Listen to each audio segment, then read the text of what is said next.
Assalomu alaykum. Ayollarning yoshi katta bo'lgan sari organizmda sezuvchanlik oshib boradi.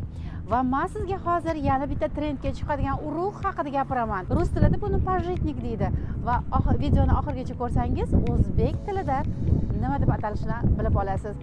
Bu urug' aynan ayollarga tavsiya etiladi.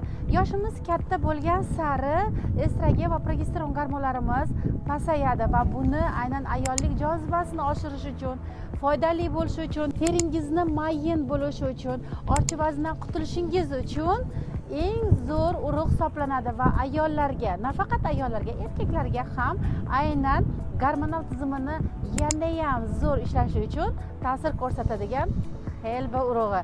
Hammaga tavsiya etaman. Bu xelba urug'ini bir osh qoshiqdan har kuni kechqurun ivitib qo'yib, ertalab och qoringa iste'mol qilsangiz, natijasini o'zingiz ko'rasiz. Bilasiz, men har doim foydali maslahatlarni berib boraman. Shuning uchun meni sahifamga obuna bo'lishni unutmang.